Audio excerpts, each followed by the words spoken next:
उत्तराखंड से 3 बार गणना कक्ष में जाता देखा आरोपी, नोट सिक्के लेकर निकला।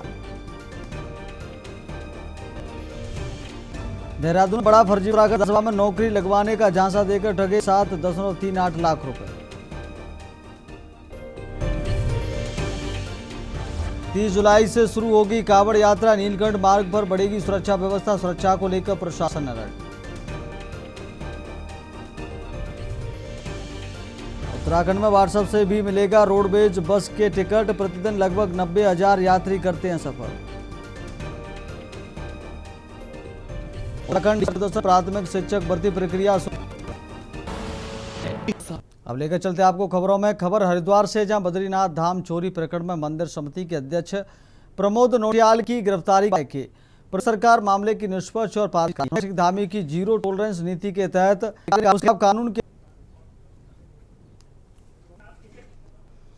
एसएसपी अजय गढ़सो और बनासो ख्यात शार्प शूटर जितेंद्र चौधरी उर्फ बिरत चौधरी पैर पार कर लिया गया। एक आरोपी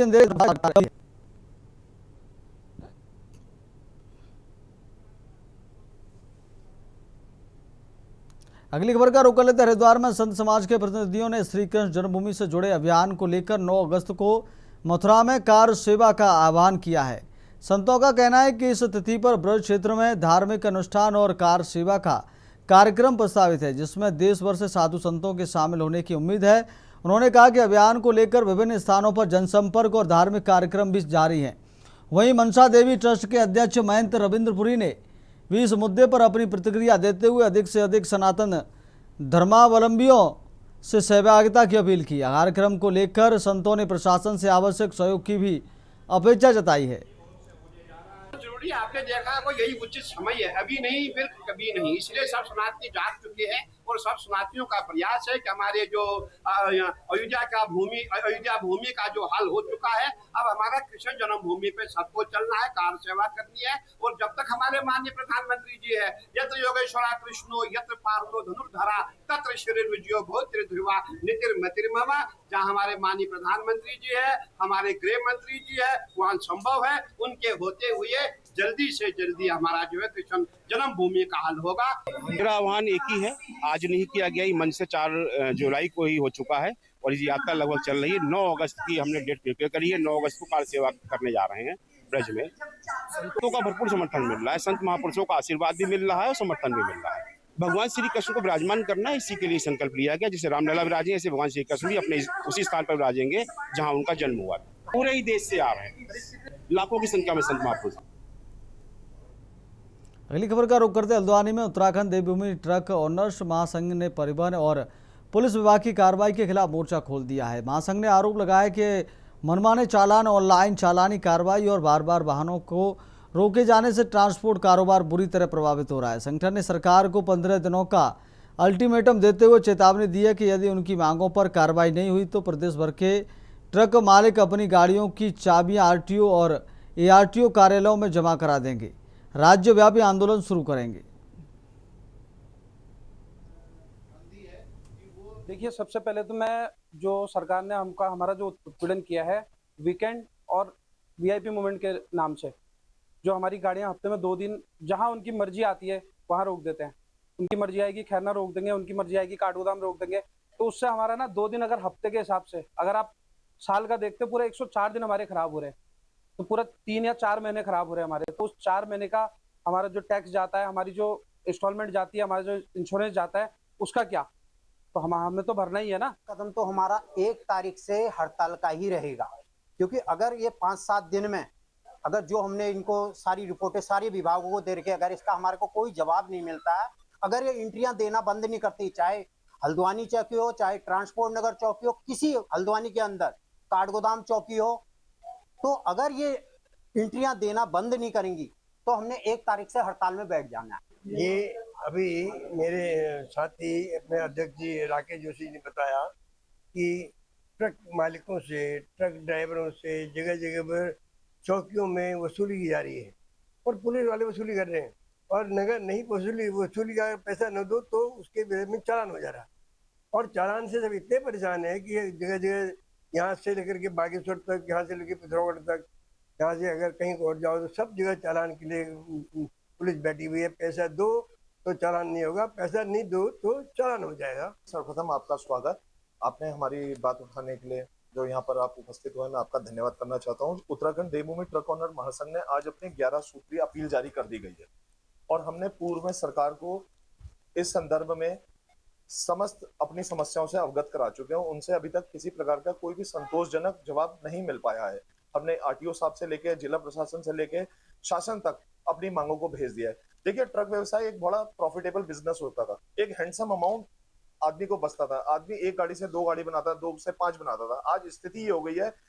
देखिए, आपके माध्यम से मैं शासन को ये बताना चाहता हूँ कि पिछले साल भी हमने एक हड़ताल की थी, जिसमें मंत्री जी के आश्वासन पर और हमारे मुख्यमंत्री सचिव श्री दीपक रावत जी के सामने एक तय हुआ था कि हमने कुछ मांगों पे हमारी बात हुई थी, लेकिन वो पिछले साल से अभी तक कोई भी उसमें कार्रवाई नहीं हुई है। सर देखिए, आज की डेट पे ट्रक व्यवसायियों के साथ यहाँ पर जो कुछ अत्याचार, एक प्रकार से मैं कहूँगा कि एक अत्याचार हो रहा है, उस अत्याचार के लिए इन्होंने जो पुलिस डिपार्टमेंट है, इसका हर कोई यहाँ पर एक तो चालान बुक लेकर के बैठ जाता है। वो ये कहता है कि या तो मुझे एंट्री करवाइए या फिर मुझसे चालान करवा के ले जाइए। तो उन्होंने एक मतलब एक सिंडिकेट तरीके से है कि भैया चालान तो होगा ही। अगली खबर का रुख करते हैं हल्द्वानी में जिला जज नैनीताल, जिलाधिकारी नैनीताल और वरिष्ठ पुलिस अधीक्षक नैनीताल ने सोमवार को कारागार हल्द्वानी का संयुक्त निरीक्षण कर बंदियों को उपलब्ध कराई जा रही सुविधाओं, सुरक्षा व्यवस्था और स्वच्छता का विस्तृत जायजा लिया। निरीक्षण के दौरान अधिकारियों विचाराधीन और सजायाफ्ता बंदियों के लिए उपलब्ध मूलभूत सुविधाओं, कानूनी सहायता, भोजन व्यवस्था तथा पुनर्वास संबंधी गतिविधियों की समीक्षा की। साहब, कप्तान साहब के साथ आज यहाँ पर संयुक्त रूप से कारागार हल्द्वानी का निरीक्षण किया गया। यहाँ पर देखा गया कि जो विचाराधीन बंदी हैं, जो कन्विक्टेड हैं, उनको जो अनुबंधित सुविधाएं हैं वो मुहैया हो रही हैं कि नहीं हो रही हैं। 6 यहाँ पर माइनर बच्चे हैं, तो उनके लिए टीकाकरण और जो पोलियो वैक्सीन वगैरह है उसको देखा गया है कि रेगुलर उनको मिल रहा है कि नहीं मिल रहा है। जो यहाँ पर इनकी स्वावलंबी गतिविधियाँ चलती हैं। अगली खबर का रुख करते देश के प्रमुख आस्था केंद्र श्री बद्रीनाथ धाम में श्रद्धालुओं की आस्था और मंदिर की वित्तीय पारदर्शिता से जुड़े एक गंभीर मामले में चमोली पुलिस ने बड़ी कार्रवाई की है। बद्रीनाथ धाम में थाली भेंट की धनराशि में हुई वित्तीय अनियमितता के मामले में गठित विशेष जांच टीम की तफ्तीश के बाद पुलिस ने नामजद आरोपी कर्मचारी को गिरफ्तार कर लिया है और करोड़ों श्रद्धालुओं की आस्था से जुड़ा मामला होने के कारण चमोली के पुलिस अधीक्षक सुरजीत सिंह पंवार ने इसे बेहद गंभीरता से लिया था। उनके निर्देश पर क्षेत्राधिकारी चमोली मदन सिंह बिष्ट के निकट पर्यवेक्षण में एक विशेष जांच टीम का गठन किया गया था।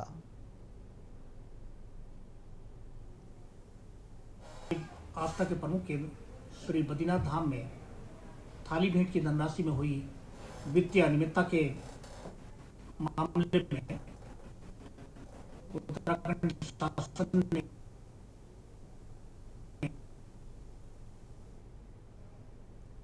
अगली खबर का रुख करते खबर नैनीताल से, जहां स्वयं सहायता समूह की महिलाओं को आत्मनिर्भर बनाने के उद्देश्य से जूट बैग और हस्तशिल्प प्रशिक्षण दिया जा रहा है। राजकीय जूट बोर्ड के निर्देशक की ओर से 25 महिलाओं के लिए 35 दिवसीय प्रशिक्षण कार्यक्रम आयोजित किया गया है। महिलाओं को प्रशिक्षित करने कोलकाता से आए प्रशिक्षित पुष्पजीत मजूमदार ने बताया कि प्रशिक्षण के बाद स्वरोजगार शुरू करने वाली महिलाओं को मशीनों के लिए 70% सब्सिडी और बाजार उपलब्ध कराने की भी मदद दी जाएगी। यह प्रशिक्षण दीनदयाल राष्ट्रीय शहरी अंत्योदय योजना के तहत कराया जा रहा है।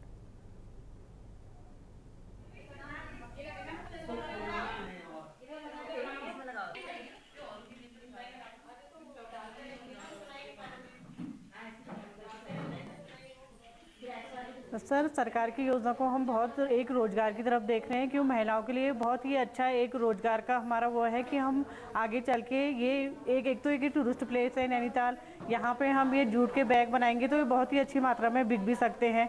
अगर हमें इसका मटेरियल यहीं मिल जाए तो इससे और भी हमारा रोज़गार, सारी महिलाओं को बहुत बढ़िया रोज़गार मिलेगा। केंद्र सरकार और क्या कहते हैं प्रदेश सरकार महिलाओं के लिए बहुत अच्छा वो करती है, काम कर रही है, जिससे कि महिलाएं भी अपने काम के लिए सक्षम हो सके। रोजगार मिल सके महिलाओं को। इससे तो ये महिलाओं के ऊपर है, जो जितना सीख सकेगी महिलाएं उनके लिए ही फ़ायदा है कि जितना वो सीखेंगे फिर वो आगे को अपना काम करेंगे तो उससे उनको ही फ़ायदा होगा, वो अपने घर भी संभाल सकती है और काम भी सही रह सकता है। देखिए, सरकार द्वारा जो है मिनिस्ट्री ऑफ टेक्सटाइल के द्वारा जो है नेशनल जूट बोर्ड का, इसका ऑल इंडिया में इसका ट्रेनिंग चलता है, ऑल इंडिया में चलता है। बेसिक में जो हम लोगों का जो सब्जेक्ट रहता है जूट बैग के ऊपर जितना जो बेसिक में है हम लोग थोड़ा थोड़ा करके जो है धीरे धीरे इन लोग बढ़ाता है, जो जैसे करके आगे बढ़ता है तो उसी हिसाब से हम लोग इन लोगों को डिजाइन दे। अगली खबर का रुख करते खबर उधम सिंह नगर से है। पुलिस और बदमाश के बीच हुई मुठभेड़ में एक वांटेड बदमाश जितेंद्र चौधरी के पैर में गोली लगने से घायल हो गया। पुलिस ने उसके 2 साथियों समेत राठौर और चंदन को भी गिरफ्तार कर लिया, जबकि एक आरोपी निरंजन मौके से फरार हो गया। उसकी तलाश में पुलिस की टीमें लगातार दबिश दे रही हैं। पुलिस के मुताबिक जितेंद्र चौधरी 21 जून को गावा चौक फायरिंग और 30 जून को ट्राला फायरिंग की घटना में वांटेड था। ट्राला फायरिंग में पीलीभीत निवासी शाइस्ता नाम की महिला घायल हुई थी। मुखबिर की सूचना पर पुलिस ने आरोपियों की घेराबंदी की तो उन्होंने आम के बगीचे में छिपकर पुलिस पर फायरिंग कर दी। जवाबी कार्रवाई में जितेंद्र के पैर में गोली लगी। घायल आरोपी को अस्पताल में भर्ती कराया गया है। पुलिस के अनुसार जितेंद्र के खिलाफ उत्तर प्रदेश और उत्तराखंड में हत्या के प्रयास, लूट समेत करीब 10 आपराधिक मुकदमे दर्ज हैं। घटना के बाद फॉरेंसिक टीम ने मौके पर साक्ष्य जुटाकर जांच शुरू कर दी है। देखिए, माननीय मुख्यमंत्री महोदय के निर्देशन में अपराध मुक्त उत्तराखंड की दिशा में उधम सिंह नगर पुलिस द्वारा लगातार अपराधियों के खिलाफ सख्त कार्रवाई की जा रही है, जिसमें यूपी से आकर यहाँ पर जो घटनाओं को अंजाम दे रहे हैं ऐसे अपराधियों के खिलाफ भी पुलिस गोली का जवाब मुंहतोड़ गोली से ही दिया जा रहा है। इसी के क्रम में कुछ दिन पूर्व 2 घटनाएं हुई थी। एक गावा चौक में रुद्रपुर थाना क्षेत्र अंतर्गत फायरिंग की घटना हुई थी तथा एक घटना पुलभट्टा थाना क्षेत्र अंतर्गत हुई थी। अगली खबर का रुख करते खबर नैनीताल से, जहां उत्तराखंड हाईकोर्ट से आईएफएस अधिकारी पंकज कुमार को बड़ी राहत मिली है।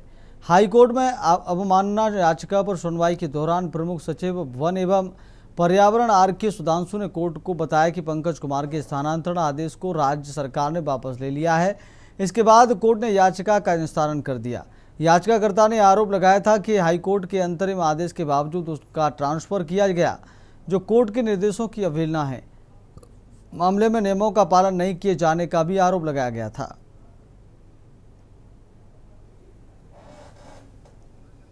देखिए, IFS Pankaj Kumar Nanda Devi biosphere reserve के डायरेक्टर हैं।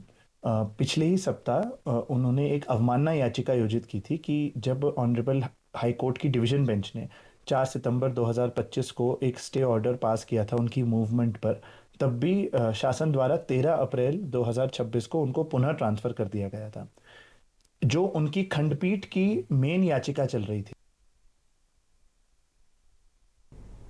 अगली खबर का रुख कर लेते हैं। आगामी विधानसभा चुनाव को लेकर कांग्रेस पूरी तैयारियों में जुट गई है। प्रदेश में कांग्रेस को मजबूत बनाने के लिए कांग्रेस विपक्ष नेता सांसद राहुल गांधी आगामी 17 जुलाई को देहरादून में छात्रों की गूंज कार्यक्रम के तहत युवा छात्र संवाद करने के लिए उत्तराखंड आ रहे हैं। कांग्रेस ने इस आयोजन की तैयारियां तेज कर दी हैं, जिसमें बेरोजगारी और परीक्षा धांधली से प्रभावित युवाओं से संवाद होगा। लगातार देश में पेपर लीक हो रहे हैं और इस पेपर लीक होने से छात्र भी परेशान हैं, छात्रों के अभिभावक भी परेशान हैं, बच्चे आत्महत्या कर लेते हैं, कभी कभी ऐसी खराब मानसिक स्थिति उनकी हो जाती है। तो पेपर लीक नहीं होने चाहिए। 90 पेपर लीक हो चुके जब से मोदी जी प्रधानमंत्री बने हैं देश भर में। तो 17 तारीख को राहुल गांधी जी इसके विरोध में आवाज़ उठाने के लिए देहरादून आ रहे हैं। छात्रों की गूंज एक कार्यक्रम है, पहले कोटा में हुआ, भारी संख्या में वहाँ छात्र इकट्ठे कोटा में हुए थे। 17 तारीख को राहुल जी को सुनने के लिए यहाँ भी भारी संख्या में लोग होंगे। कांग्रेस पार्टी मांग करती है कि आने वाले वक्त में कोई पेपर लीक ना हो। कांग्रेस पार्टी मांग करती है शिक्षा मंत्री जी इस्तीफा दें।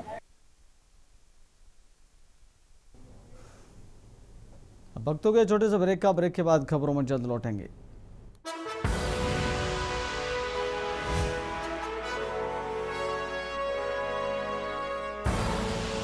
आप देख रहे हैं के न्यूज, खबरों का सारथी थी।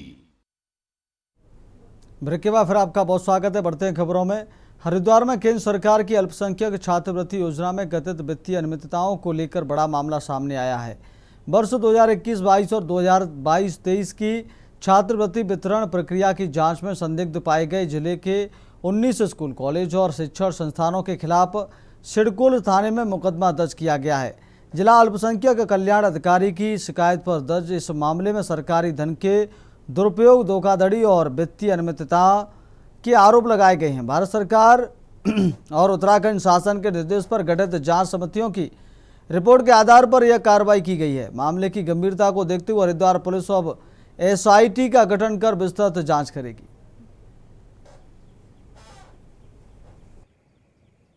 देखिए, इसमें कुछ शिकायतें प्राप्त हुई थी और अल्पसंख्यक विभाग के द्वारा इसमें जांच कराई गई थी और जांच में जो फाइंडिंग्स आई हैं उसके बाद उनके द्वारा तहरीर दी गई है और उसमें अभी जैसा बताया गया है कि पुलिस के द्वारा मुकदमा दर्ज किया गया है और मुकदमा दर्ज करने के बाद जो भी आगे फाइंडिंग्स होगी उसके बाद आगे की कार्रवाई की जाएगी। अभी 19 की सूचना प्राप्त है और इसके अतिरिक्त जितने भी शिक्षण संस्थान हैं, अगर ऐसे कुछ और भी प्राप्त होते हैं विवेचना में, फिर उन पर भी कार्रवाई होगी। पंजीकृत हुआ है जो कि जिला समाज कल्याण अधिकारी द्वारा पंजीकृत कराया गया है और इसमें विभागीय जांच हुई थी और पहले इनकी विभागीय जांच में ये पाया गया है कि टोटल 19 संस्थान हैं हरिद्वार में जिनमें अनियमितताएं पाई गई इनके द्वारा विभागीय जांच में। और इसमें नेशनल स्कॉलरशिप पोर्टल है NSP, जिसमें 2021-22 और 22-23 में जो छात्रवृत्ति वितरण हुआ है उसमें अनियमितताएं पाई गई और उस संबंध में इनकी विभागीय जाँच के बाद इनके द्वारा तहरीर देकर कल मुकदमा लिखा गया है इसमें। अगली खबर का रुख कर लेते हैं। 2027 विधानसभा चुनाव की तैयारियों में जुटी कांग्रेस ने पछवादून में संगठन को मजबूत करने की कवायद तेज कर दी है। कालसी ब्लॉक कांग्रेस कमेटी की ओर से बड़वाला स्थित होटल ग्रीन व्यू में आयोजित कार्यकर्ता सम्मेलन में कांग्रेस नेताओं ने कार्यकर्ताओं में जोश भरा और भाजपा सरकार पर जमकर निशाना साधा। सम्मेलन के दौरान 41 लोगों ने भाजपा छोड़कर कांग्रेस की सदस्यता ग्रहण की। नेताओं ने इसे कांग्रेस के प्रति बढ़ते जन समर्थन का संकेत बताते हुए 17 जुलाई को देहरादून में आयोजित होने वाले राहुल गांधी के छात्रों की गूंज कार्यक्रम में अधिक से अधिक संख्या में पहुंचने का आह्वान किया।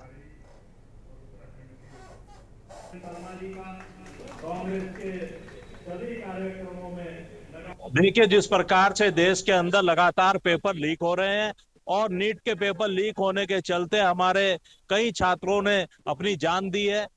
आज देश में नेता प्रतिपक्ष और जन जन के नेता राहुल गांधी जी छात्रों की आवाज उठाने के लिए पहले उन्होंने कोटा में छात्रों के साथ संवाद किया और 17 तारीख को परेड ग्राउंड के अंदर वो हजारों छात्रों के साथ संवाद करेंगे, उनका मनोबल बढ़ाने का काम करेंगे और इस शिक्षा व्यवस्था, सड़ी गली शिक्षा व्यवस्था को सबके सामने रखने का काम कर रहे हैं। किस प्रकार से पेपर लीक के मामले में माफिया हावी है और सरकार कोई भी कदम नहीं उठा रही है। हर 5 साल बाद चुनाव होता है, कोई नई बात तो है नहीं।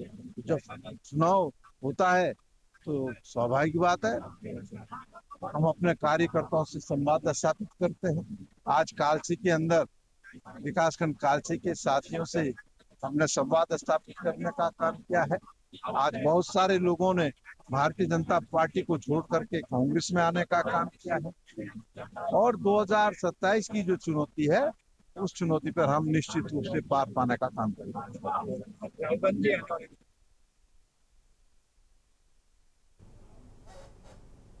अगली खबर का रुख कर लेते। नैनीताल पुलिस के ऑपरेशन परिहार अभियान के तहत रामनगर पुलिस ने नशा तस्करी के खिलाफ बड़ी कार्रवाई करते हुए 7.34 ग्राम अवैध स्मैक के साथ 2 युवकों को गिरफ्तार किया है। पुलिस ने आरोपियों के कब्जे से एक मोटरसाइकिल भी बरामद की है। दोनों के खिलाफ NDPS एक्ट के तहत मुकदमा दर्ज कर न्यायालय में पेश करने की कार्रवाई की जा रही है।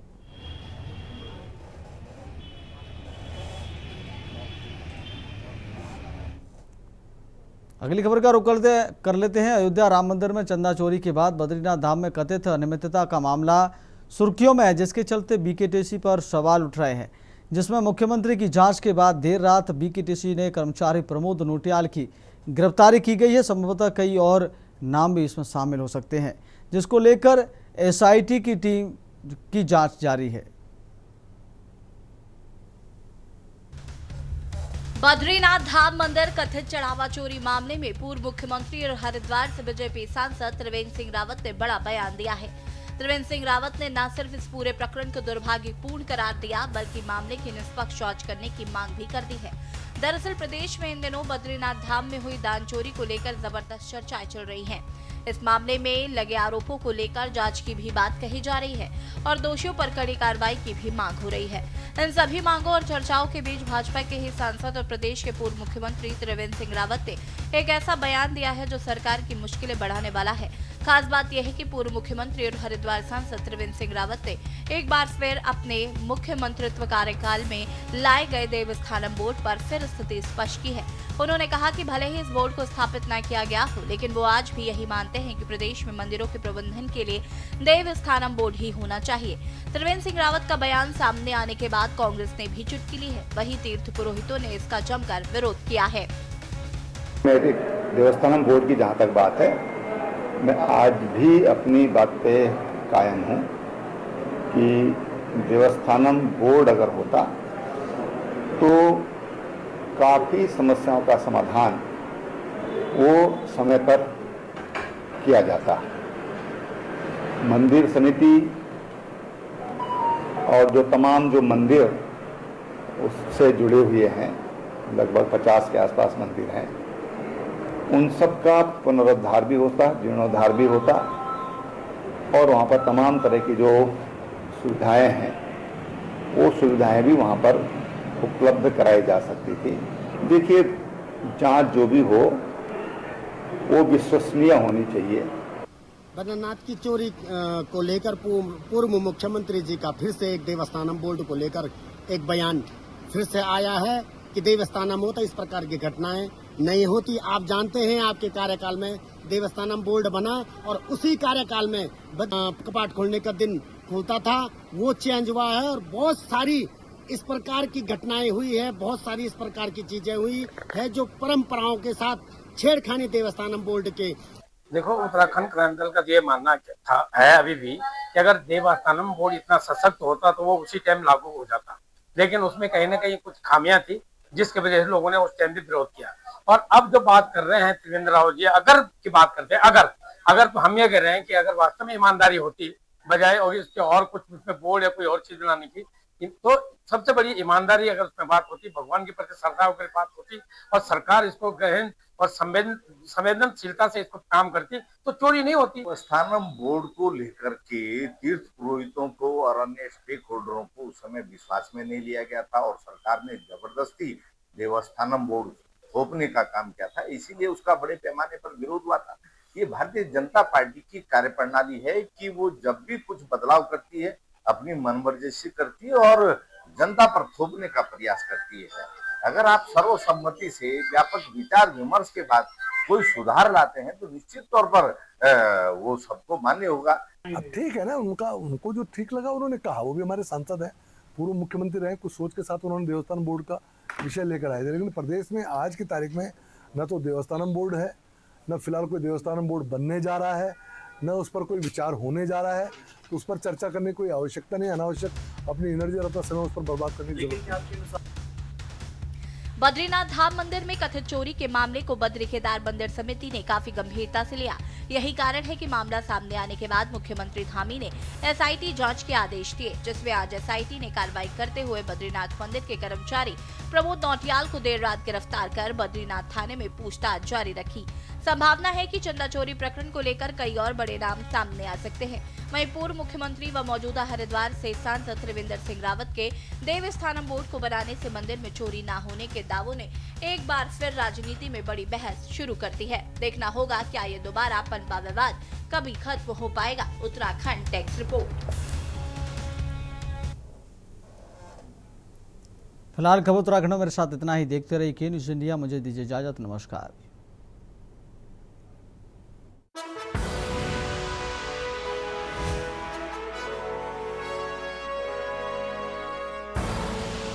आप देख रहे हैं के न्यूज़, खबरों का सारथी।